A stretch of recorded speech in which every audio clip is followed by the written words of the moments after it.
Nakakaramdam ka ba na parang nag-iba na siya? Yung hindi na siya tulad ng dati.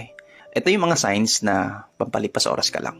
Aray ko po, ang sagit nito ah. Kaya dapat ihanda mo yung puso mo at ihanda mo yung luha mo. Number 1, wala siyang pakialam sa feelings mo. Kahit man bigyan mo siya ng regalo, kahit man i-surprise mo siya, mag-long message ka sa kanya o sabihin mo ng I love you, I miss you ng ilang ulit, kahit pag-gaano mo in-express yung feelings mo sa kanya, tapos hindi niya ito binavalue or hindi niya ito binabasa, yun ay signs na pampalipas oras ka lang. Meaning, wala siyang pakialam sa nararamdaman mo. Umiyak ka man, mag-away man kayo, or magtampo ka man, hindi kaya sinusuyo. Dahil wala naman siyang pakialam talaga sa'yo. Ganun naman talagang tao eh. Pag walang pakialam, kahit anong gawin mo, hindi kanya papansinin. Yun lang yun. Pangalawa, kakausapin ka lang pag gusto niya. Ang pinakamasakit sa lahat, yung nag-aantay ka ng chat niya. Tapos, eto, sinzone ka. Tapos, pang ilang araw, magre-reply lang siya. Yun ay dahil bored siya. Ang masakit pa dito kapag boring lang siya, doon ka lang niya kinakausap. At yung laman ng chat nyo o ng video call nyo, wala namang silbi. Walang gana. Alam mo yung sobrang dry. Tapos hindi mo pa maramdaman kung ano ba yung laman ng chat niya. Parang walang dating. Kapag nag-good morning ka, morning lang ang sagot niya. Pag nag-I love you ka, love you lang ang sagot niya. Or in short, kahit anong mga chat mo sa kanya, saka lang siya nagre-reply kapag gusto niya. Hindi naman importante kung magka-chat kayo lagi o hindi. Ang importante dito ay gaano pa siya kabilis mag-reply at gaano niya makagusto na kausapin ka. Yun lang yun. Pangatlo, walang time sa'yo.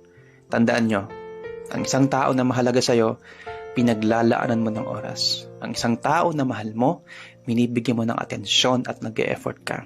Kabaliktaran naman nito, kapag ang isang tao ay hindi mo binibigyan ng atensyon, ibig sabihin, hindi siya mahalaga sa'yo.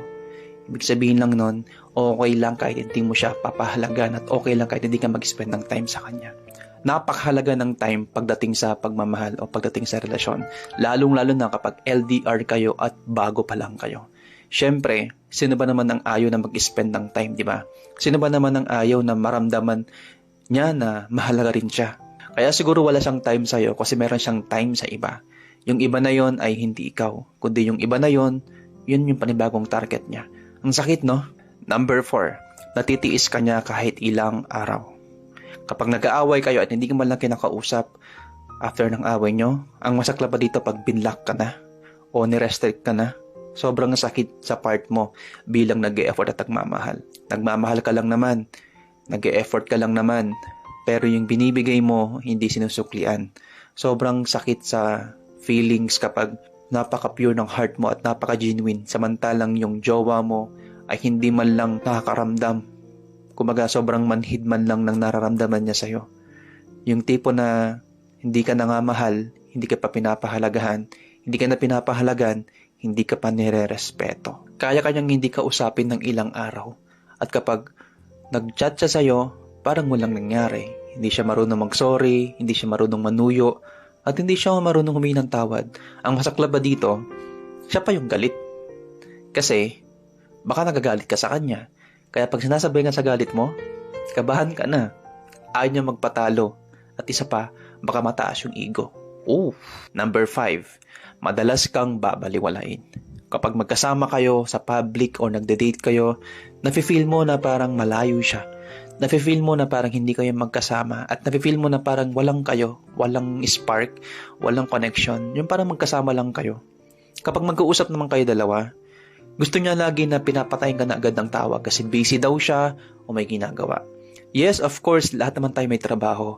Pero kapag free time, walang dahilan para sabihin mo na busy ka sa tao. Pag mayroong mga bagay na mahalaga sa'yo, syempre, bibigyan mo ng oras at maglalaan ka ng oras.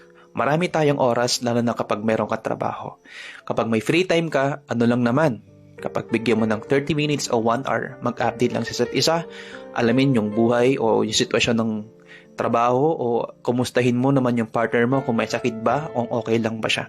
Kapag hindi man lang niya tinatanong yung mga importanteng bagay sa inyong dalawa, kabahan ka na dahil binabaliwala ka na lang talaga niya.